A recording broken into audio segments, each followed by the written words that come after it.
you can say like this, it may come down to that, but only to a certain extent. You cannot take full responsibility for the conduct of someone else. But you, out of your own openness, can begin to look and see if your approach could have been better or something like this. This is a very intelligent response to that. But it's not. But that's all you can say. Especially, I feel that if there's an openness to everything comes right. Everything comes right when you are sitting inside of your own self. When you're not living as a psychological being, strategizing, trying to see what is right in life and so on. Because for me, that is a very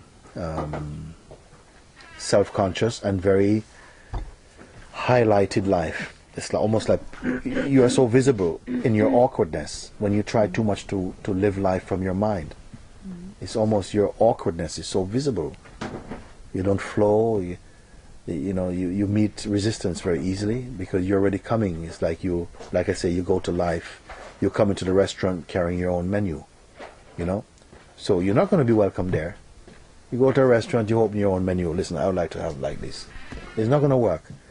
So when you come into the life just as yourself, kind of surrendered and open, but you're not on a program, you're not on some mission, you just are. Oh my word. How kind is life? How kind is life? It's almost awaiting you, that life. But everyone comes and we are trying to assert. You see, we are trying to to push because we've been taught that you must fight, you must defend, you must move, you must project, you must dream, you must expect, you must demand, you must demonstrate, you must sell yourself, you must, So you come to life with an aggressiveness, actually. And you'll meet aggression of equal proportion sometimes, and sometimes more. And I feel no one teach you really to move with humility, with grace, but with at the same time not timidity, not fear, not apology, but just in the clarity of self, in the presence of self, to know yourself. This for me, if anybody come, whenever anyone come back again to this place, they will not be asking advice much. Not about this. You may ask advice on how to change the wheels of a car or something. You have to have advice about this. But even if you have to ask advice on this, you'll get cooperation because your attitude is automatically right because you're coming from the self. It is the master key from which all doors open somehow in the manifest world. Because it is the king of the manifest world, that heart, that intelligence. And it doesn't have to resort to tricks. So it is very good. When I listen sometimes, even when people, they come to see 5 or 6 problems they have. And you know what? You're not going to solve it. Because it's not true. You should not have 5 or 6 problems. No human being should have 5 or 6 problems. It's just not true. Even 4, even 3, even 2, maybe 1. Right now, you have 5 or 6 problems. Something's wrong with you. You see, nobody has 5 or 6 problems. Some people say, I have a load of questions. No, you don't have a load of questions. You imagine you have a lot of questions. Find one question that really matters to you and ask the right one about it. But you don't have all these things. We've just been somehow falsely programmed into this type of thinking. You don't have all these questions, all these problems. We don't have them. Yes, maybe I should. And then when we speak like this, the ears are already full. Oh, she's not finished the first problem. My God, where am I going to find space for 4? List of 4 of them. You see, something energetically will not receive you. Because already, you come as a crowd. You're one person. There's only one of me. I'm having breakfast. And you have to tell me 4 problems. And the first one, after 2 sentences, is already enough. I don't know how to untangle that one. You see? So we carry this type of noise with us if you somehow collect. these type of problem energy, and then it's very difficult to communicate because it's almost like there's a struggle because I'm corresponding with you, and my rightful corresponding with you should just be of love. But already I meet you, I have to address a problem. You see, sometimes we are coming like this in life. Or you come to life, you're already coming with a judgment. Or you don't speak it, but it's all over your presence. You've got a problem, it's just written all over your presence. And some people, they can't see that because they're already so full of their own problem, they can't see anything. But there's a sense in which you come and your presence is a psychological weight. And people want to be able to meet you and, oh, God, it's so lovely to see you. Huh? What do we have to discuss? Nothing. Nothing to discuss. Huh? What's today's problem? Nothing. What's on the headlines today? Nothing. Any news? Nothing. Hey, laugh. Oh, you want to kiss? Hey, nice. Thank you. Bye. Enough.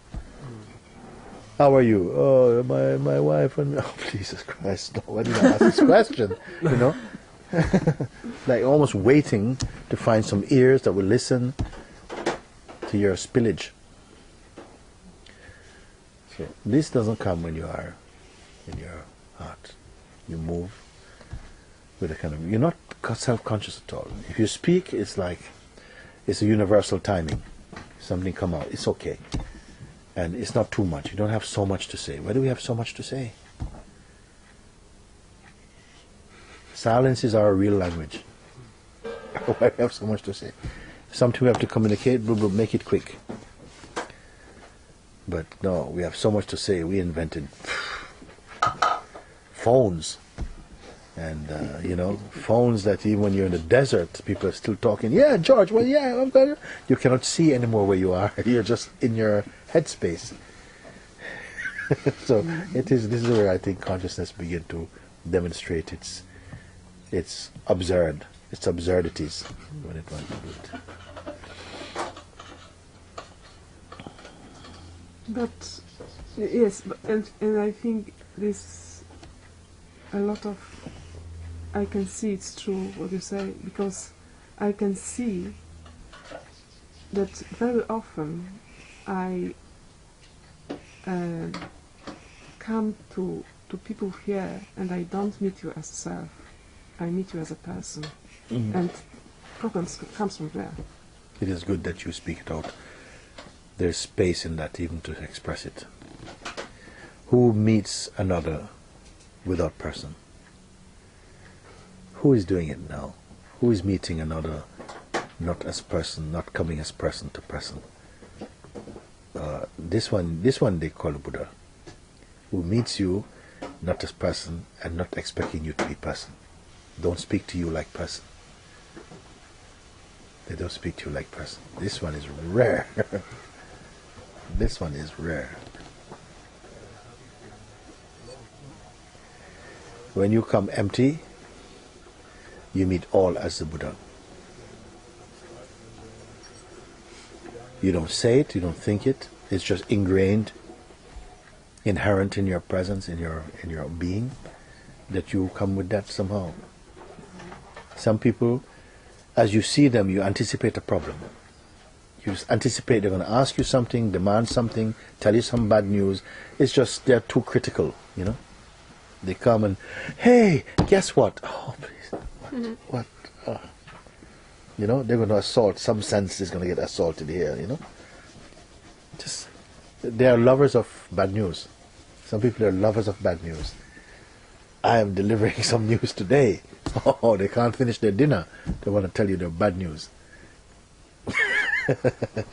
So who comes and meet you in this beautiful way? Don't want something. Don't want a question. Not telling you something nice because I want something else from you. All this type of thing.